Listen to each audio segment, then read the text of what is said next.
ประตูไม่แล้วครับครับฟังได้สวยครับตัวนี้ใส่สวยเลยครับผมนี่ครับผมกำลังไม่แล้ว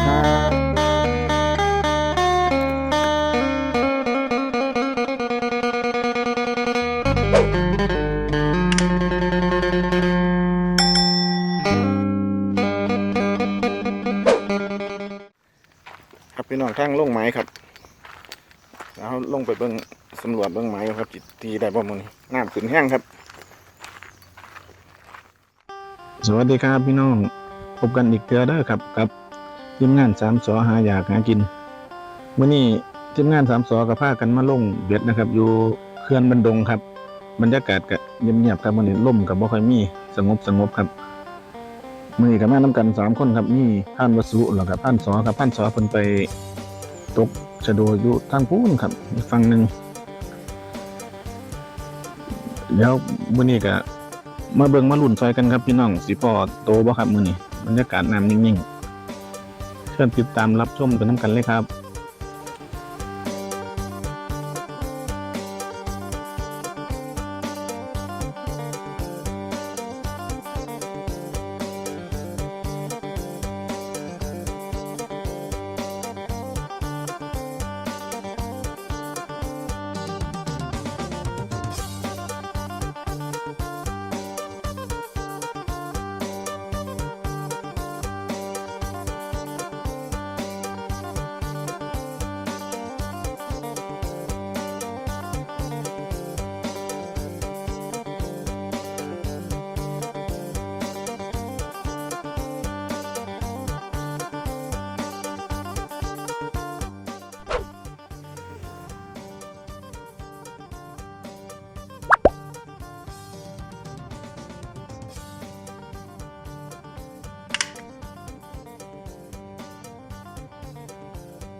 ปลาได้เนาะ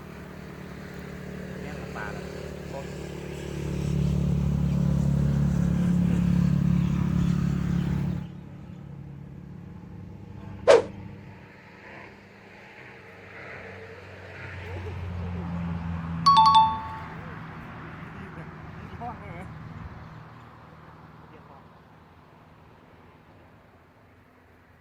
อยากเนี่ยขี่ม้าก็เอาดิเนี่ยขี่ม้า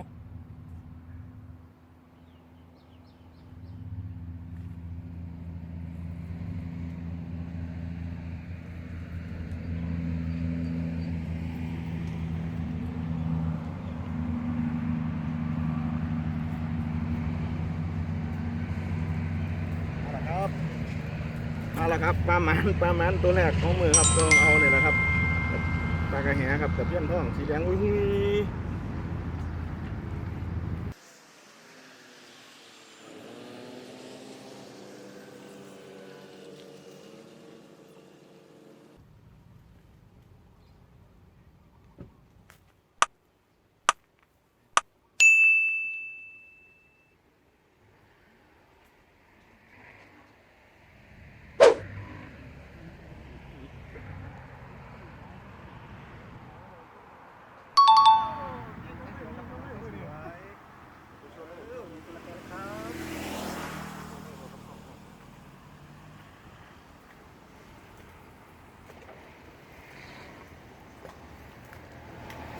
มาแล้วครับกำลังใช้สวยครับ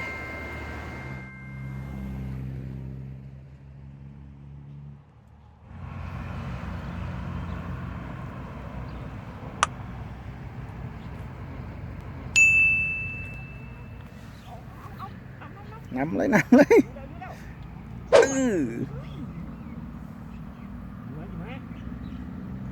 อยู่ดอกกงลากมาแล้วเอา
ปลา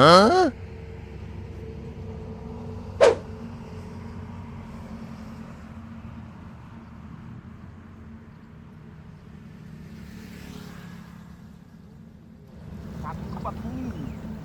โอ้ว่ามันปลาทู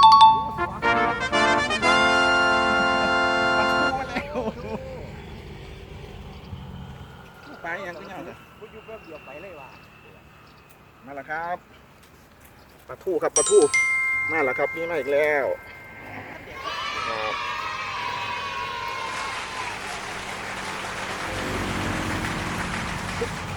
ตะต้นเบ็ดแบบไปทรงต่ำเนี่ยนะวะของแท้วะของแท้มากเลย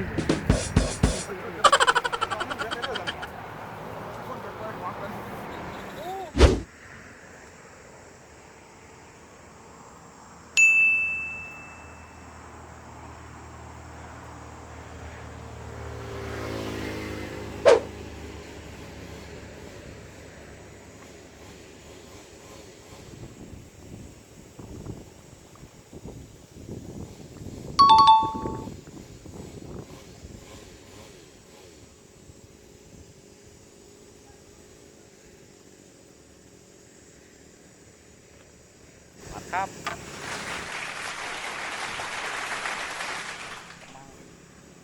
สวย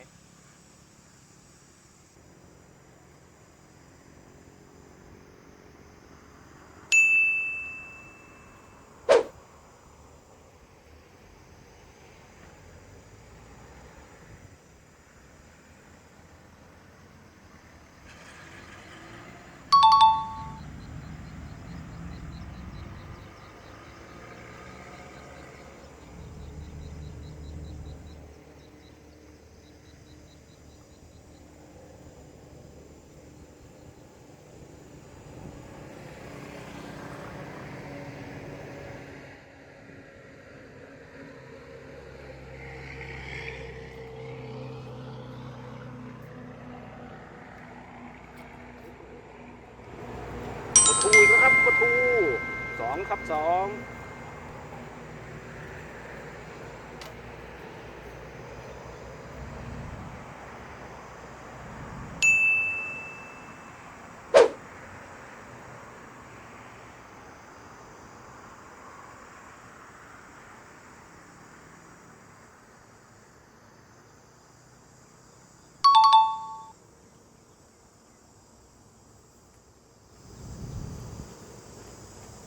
มาอีกแล้วครับผม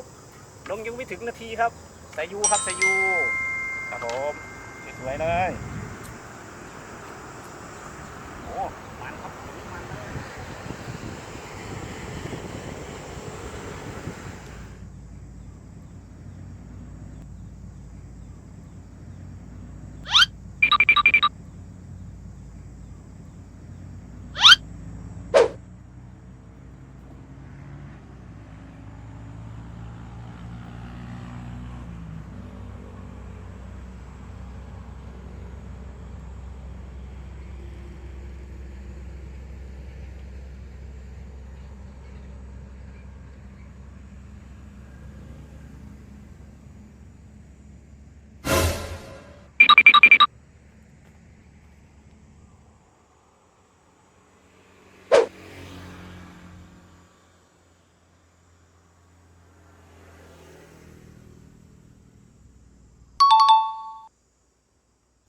ต่อเนื่องเลยครับต่อเนื่องเลยมาอีกแล้วครับ1 แต้มครับ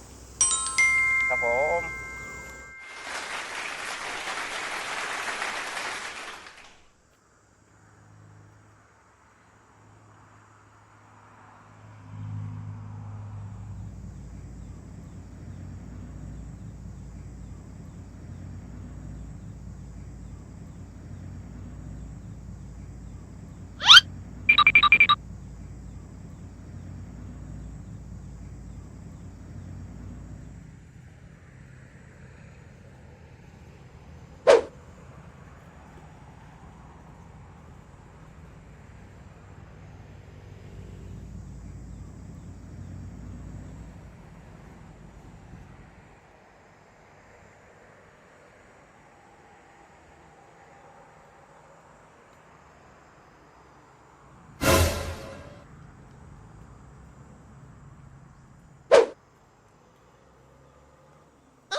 อยครับปลาสร้อย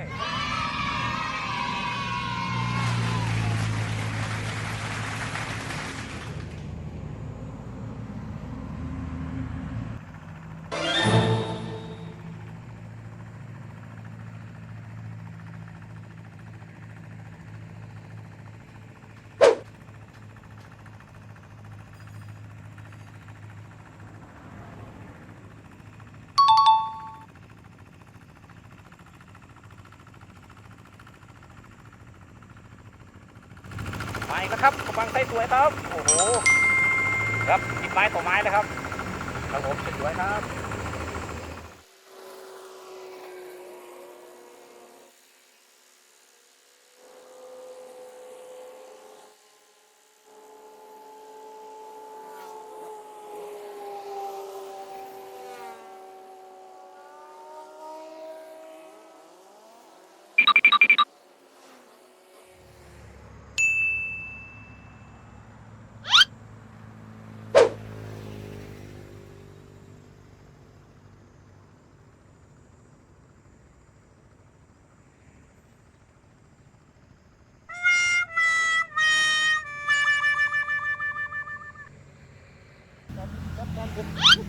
เอาน้ำนี้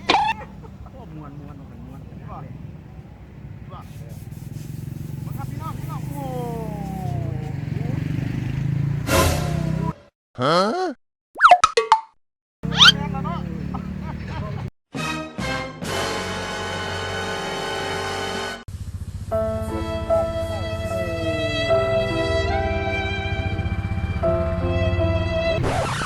นกินครับมันกินของแท้ครับมืด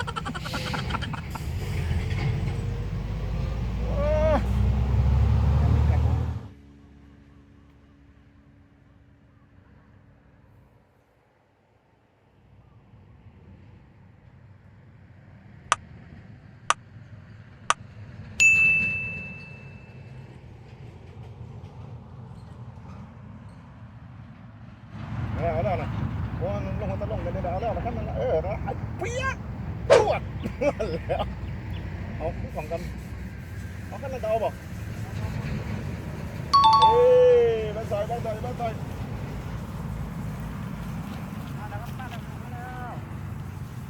แล้วครับปลาซอยติ้งดิง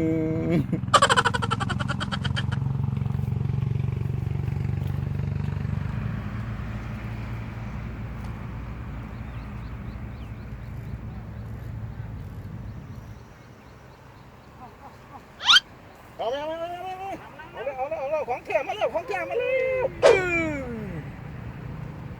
โอ้มูน่ะมันใหญ่มากี่แล้ว กักไหล อุ้ยเป็นเรื่องเอาเป็นเรื่องมาเลยประมาณครับ โอ้ขึ้นดึงเนี่ย ประมาณเนี้ย วิสัยว้าวครับตัวนี้ใส่สวยเลยตัวนี้ใส่สวยเลยครับผมโอเคเลยครับตัวนี้ใส่ได้เลยครับ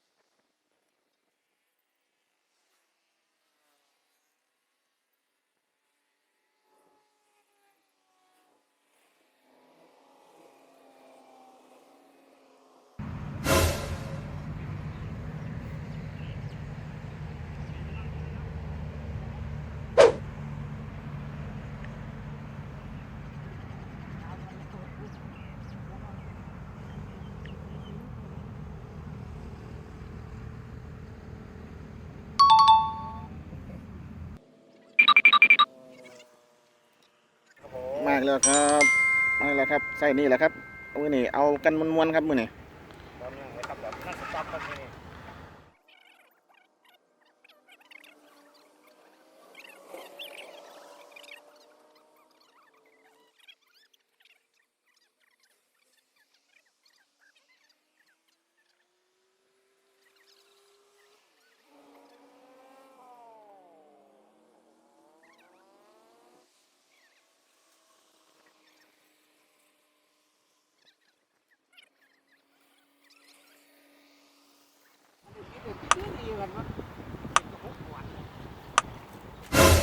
โอ้ยขึ้นไงแต่ตัวนี้นี่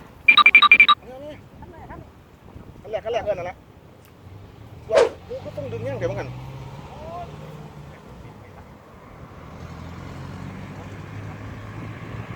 มีไหมครับดึงยังก็เถอะมีครับนี่มาแล้วเอ้าให้ปวดคันโอ้ยคันไหนล่ะบาดนี้เล่ามาแล้ว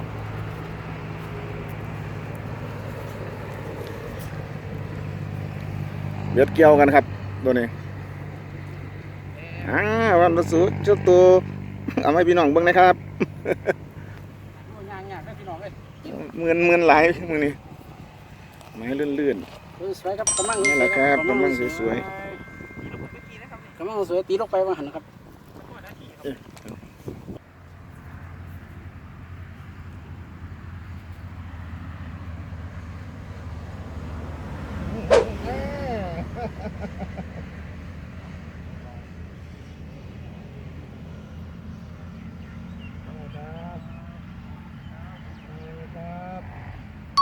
โอ้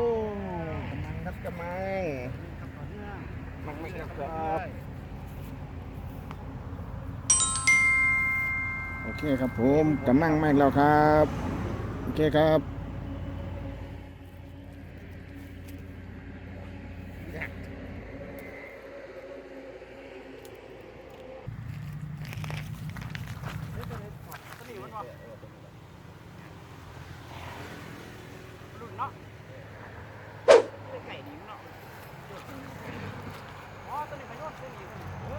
มันต้นแรกแล้วนั่นอธิบายอยู่แล้วนั่นอันนั้นติดเอ็นมันวะนะน้ำตบอ่ะลง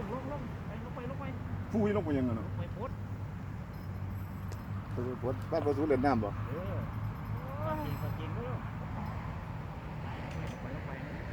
อะไรครับบ้านประสูเล่นน้ำแล้วเบ็ดของครับลงไปปลดกันครับ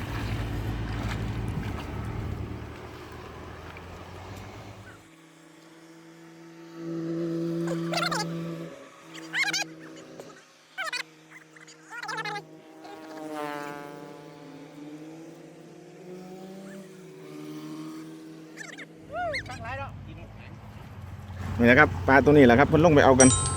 นี่แหละครับพี่น้องโอ้เอาโอ้ไปเอาอีกเอาตัวยูสปิวกันครับบัดนี้กินแต่โดนเติบแล้วครับตัวยูสปิวนั่นดึงเข่าไม่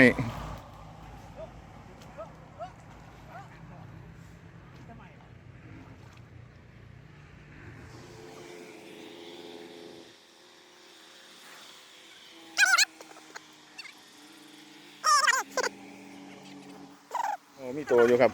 ดึงสปิวบนเหรียญเขาใหม่ที่จะโดนๆกัน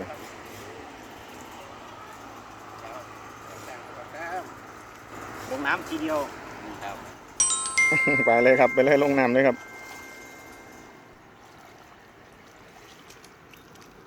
พอลงอยู่แต่ว่ากูลงได้ทีละ2ตัวกันลงดูเด้อโอ้ยมาได้ครับพี่น้องกินขนมกันครับบัดนี้บ่ายโมงกว่าแล้วครับขออนุญาตกินข้าวเที่ยงก่อนครับพี่น้องกินไก่ครับ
จะปากอย่างนี้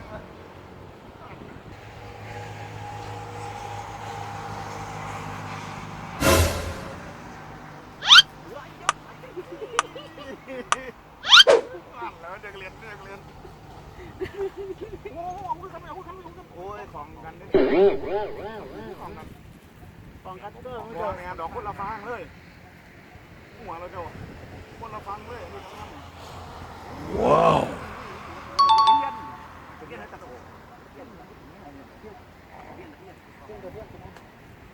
เป็นน้ำตับไปมาครับผมตะเกียบนะครับมาเรื่อยๆครับผมใบสวย ทำงานเนี่ยเขาหน่อยนะเขาแดงไม่ได้ครับแต้มใครแต้มมัน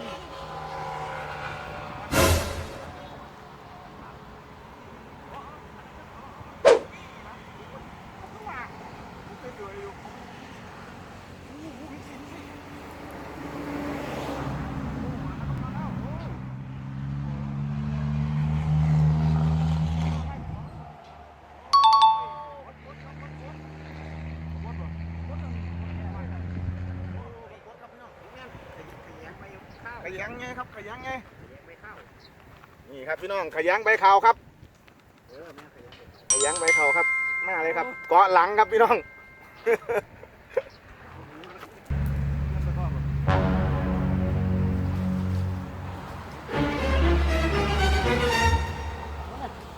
หลายขั้นแล้ว ไอ้เจ้าหน้าว่าตะกอนได้หรอตะกอนนี่นะตะกอนจะเห็นอยู่นะ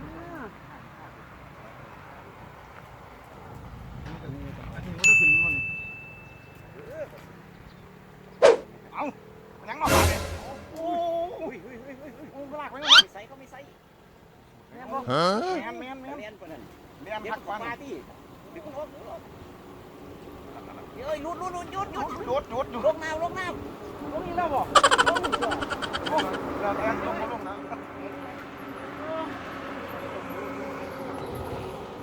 ลงเป็นจริงเลยป่ะเดี๋ยวมันจะเนี่ย เรียนบอก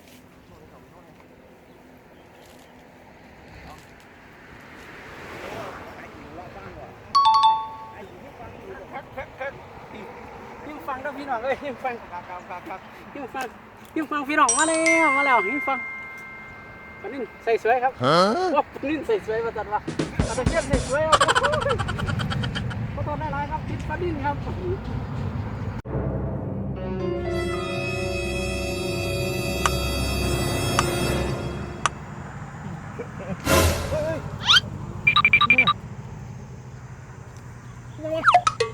ยังเตะบ่ไม่บ่ว่ามาถึงก็ไม่เถอะบ่ก็ยังไม่เตะมันนะ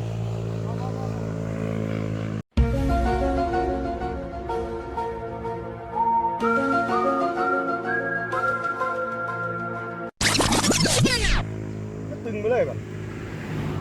เหมือนของนี่ยังกึกเลยเห็นไหมประกาศเขาสิ กลางว่าตอนที่ว่าเม็ดยังคิดอยู่เนาะ พลาดแล้วไม่ได้แต้มวันถ้าเกิดว่า ข้าวแล้วพวกเขาฝาก เราคิดเป็นอะไรอะไร เอาพี่ ของการช่องนี้ เข้ากันเข้ากัน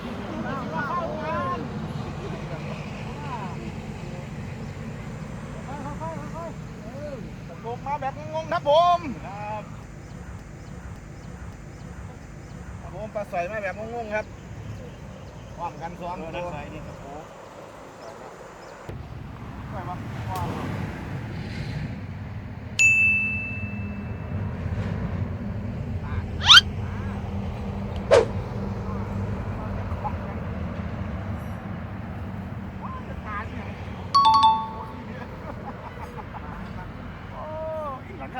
กินแล้วครับแม่งนะครับพี่น้องนี่แม่อยู่ครับหลอดเรื่องก็ได้ก็ได้ลุ่นได้แย่งอยู่ครับ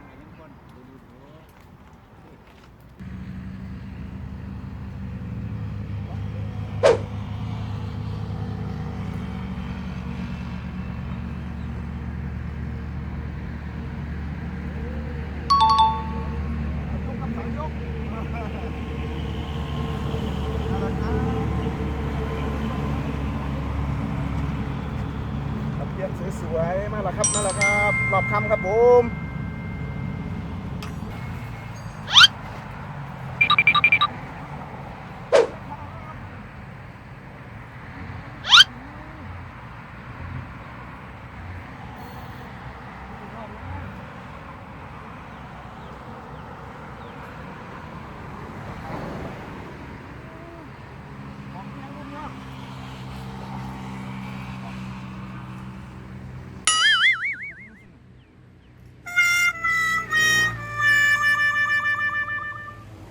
มาครับพี่น้องขอสรุปผลงานนะครับมื้อนี้มาครับโอ้ก็ได้ปนอยู่ครับมื้อนี้โอ้ครับผมใส่ได้ครับใส่ได้มื้อนี้โอ้เดี๋ยวสิเอาใส่ถังเลยครับพี่น้องมานี่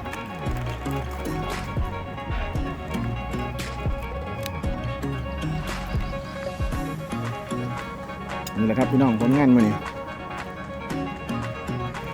ครับขอบคุณที่ติดตามรับชมจนจบคลิปเด้อครับสำหรับคลิปนี้ก็ขอจบไปเพียงเท่านี้เด้อครับฝากพี่น้องกดไลค์กดแชร์กดติดตามให้ทีมงาน3 สหาอยากหากินแชนแนลให้ได้มีกำลังใจเฮ็ดคลิปต่อไปในเด้อครับพี่น้องสวัสดีครับ สวัสดีครับ